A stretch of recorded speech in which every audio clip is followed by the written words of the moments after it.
Hello there, Quicksilver Slash here with another World of Warships replay for you today. Already at my 20th video. They've gone by quickly, especially uploading one a day. So, playing in my Tier 8 Russian cruiser, the Chapayev, on trap and domination mode. With me having started so close to sea, it wouldn't make sense for me to go anywhere else, and the teams already seem to have decided to go for B and C. Now, the one downside is we're down a destroyer compared to the enemy, so kind of expect to be running into at least one here. Luckily, I've got radar equipped, I've got deadly rate of fire, and this ship really just makes quick work of destroyers. For my captain, he has the Tier 4 Demolition Expert skill because unlike the Bagioni, you know, a tier lower, where its guns were still ample to get into other Tier 7 ships, I find at Tier 8 you don't tend to use AP as much, because unless an enemy cruiser gives you his flat side, you really have to be, you're just not going to penetrate, so you have to be using HE and just rely on doing that consistent, you know, bits of damage along with the fire, breaking enemy ship modules, their, you know, AA secondaries, main guns, and rely on that to really help you through. So as we're heading towards C, I spot an enemy hipper, and you can see I'm already turning away. I don't want to close anymore right now. I want to let a couple other ships get between me and the enemy because I've got no armor. These Russian ships are paper thin, and if you try to be the first guy out there, particularly in a Tier 8 game like this, you're going to be made into just seafood for the fishes. And you can see already I've got 5,800 damage and one fire going on that hipper, and the damage starts adding up. You know, it may not be those massive hits like in that Königsberg game where in 2 volleys I killed 2 equal tier ships, but you can really still put on a lot of damage using HE. The other bonus to using HE is I find it's not as sensitive to the angle. So say your aim isn't quite perfect, you don't hit them where you wanted to, you'll still get a bit of damage out of the shell rather than it ricocheting or not penetrating.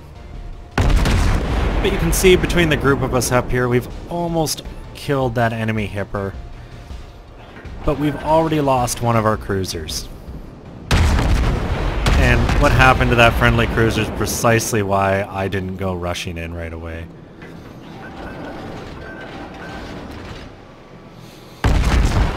So the enemy hipper's down, and we've evened it up.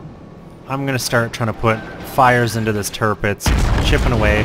And ideally what I'm trying to do here is light enough fires that the Tirpitz uses his repair party before these torpedoes hit so that the flooding sticks. That's my goal right here.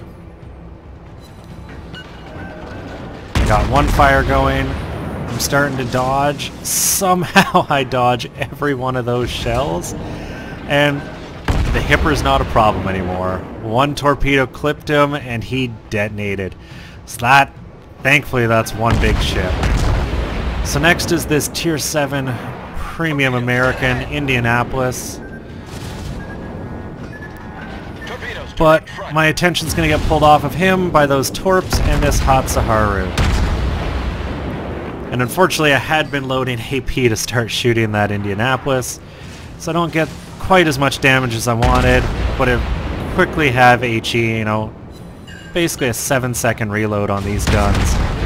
The amount of fire I can put out is quite impressive, and destroyers, you never want to get anywhere near one of these ships. It's kind of like getting close to an Atlanta. You're just gonna pay for it.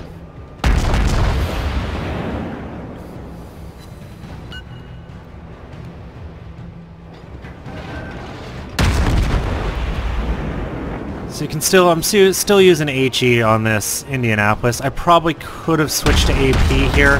I've got him pretty flat on. And I mean, he's using AP, and look at the damage he just did to me. And I wasn't angled well, and I've got no armor. He's going to do that. But right now I think I'm just focusing, you know what, just get the damage out there, I'll finish him off.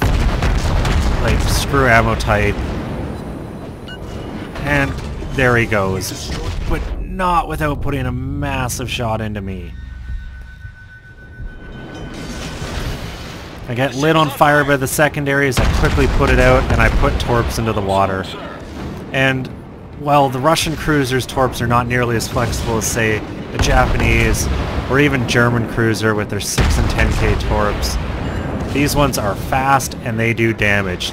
Not that I really needed that much damage to finish that New Mexico off.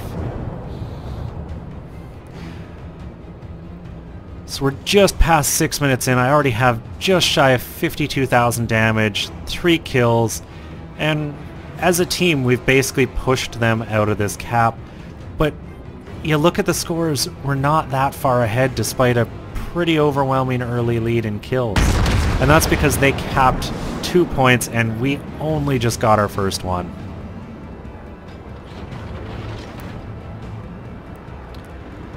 So what I'm going to do here is you'll see me kind of adjusting my speed. I'm basically going to be trying to keep land between me and the enemies. I'm not the one spotting them, it's my other ships, so I can actually stay hidden here and get to put out some pretty good damage without being worried about taking return fire.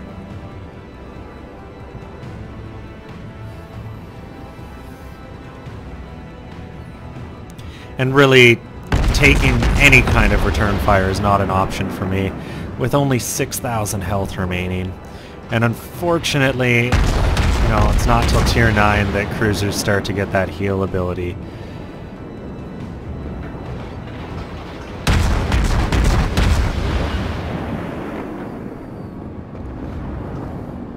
So I take some shots at that Chapiev, but the big target that I'm going to focus on right now, along with pretty much the entirety of my team, is this Amagi. And I think the Amagi made a misplay pushing as he did. He's on the opposite side of that little island in the center cap from the rest of his team, so they can't really support him the way our team is able to support. You've got me here firing HE, there's that Atlanta, a friendly Amagi, and we're just gonna eat away at this guy's hit points.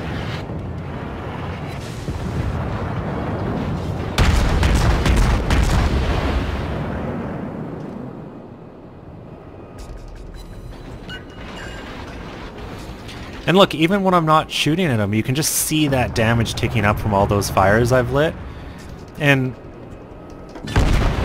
there he goes. You know, I get the kill.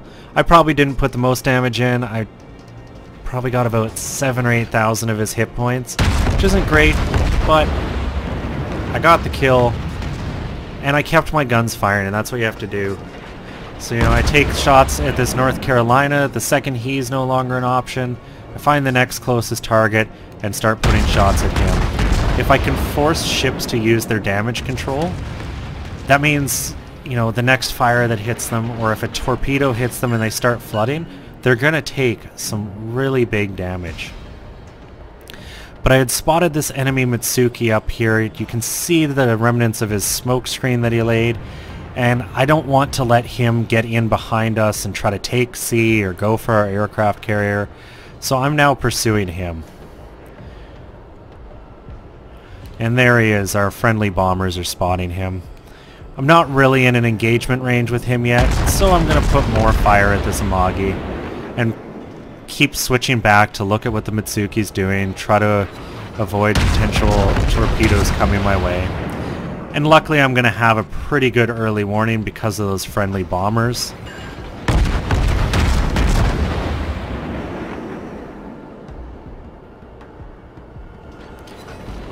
And I just absolutely love the rate of fire on this ship. You know, every couple seconds, particularly if you do, rather than a full volley at once, you let, you know, each gun fire one after the other. Your first turret's ready to go 3 seconds after your last one finished firing. Now at first I thought these torpedoes were going to miss me by a mile, which you can see I'm kind of just driving in a straight line, not too worried about them. But when I zoom out to check again, I go, oh god, those were not going the direction I thought. I wiggle over, and I put my rudder hard the other direction and just wiggle my ass out of the way. And that would have been a bit of an embarrassing death had he managed to finish me off. A massive hit, few thousand damage to him, broke his engines, put him on fire. This guy is all but dead. I activate my radar in case he's got smoke again. I don't want him getting away for even a second. And my fire is gonna finish him off. Oh, never mind. It's my gun. But there we go. Kraken unleashed. Just shy of 100,000 damage so far. Gonna throw some shells at this enemy Chapiev. But at this point, I'm kind of switching to a passive mode. I've already contributed all I feel I can to the team. There's no sense in rushing in head first to try to get a little extra damage and potentially throw myself away. You never want to underestimate what an enemy is capable of. Even though, you know, it's currently 6-on-2, they could come back and win this. There's plenty of games out there on YouTube that people have done just that. You know, one ship standing against 8 in the enemy and somehow they hold off and win. So I keep this big cliff between me and them. I'm not going to go racing out, slow my engines until I know exactly where they are and a friendly spotted them. At that point I'll pull out and start re-engaging, but until then I'm going to play pretty passive here.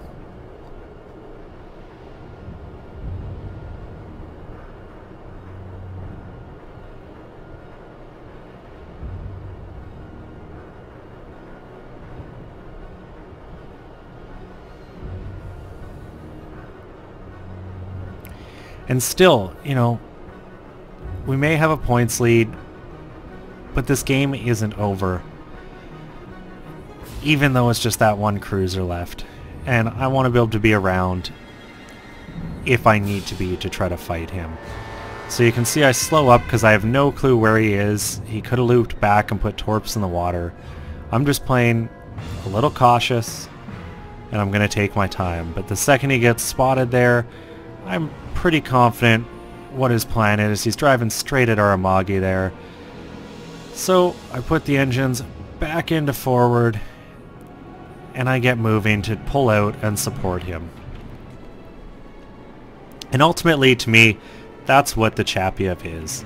It's a support ship. It's not, in my experience, as an effective, you know, at soloing into a cap. I really found with like the New Orleans, you know, equipped for destroyer hunting, I could be very effective alone being aggressive. You cannot be aggressive in this ship. Let your other friendlies with more armor be the ones to move out.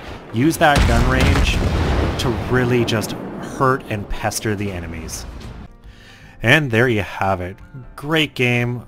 Happy to share this as my 20th video up here on YouTube. 363,000 credits, 8,000 experience, Kraken unleashed, almost 100,000 damage, 233 shells, 1 torp, 5 kills, 15 fires.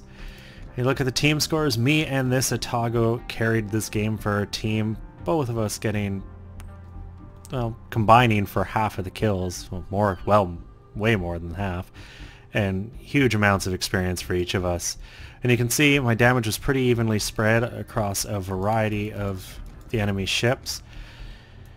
And I got about 60,000 out of my guns, and then another 30,000 from all those fires I lit. And it's why I got a couple of the kills, is just that tick damage can really help out. And when you actually look at the credit breakdown, I walked away with 240,000. And the modifiers, well, I had an equal speed Charlie London running, and the military month flag, plus that win of the day, combined for 8,000 and just shy of 10,000 with that Zulu hotel I had running, which this commander is really starting to get good. I can't wait to hit that 5th skill point. Anyways, I hope you enjoyed the video. I was really happy to share this with you as my 20th video. Thought it was a great game, and I'll have another one for you tomorrow.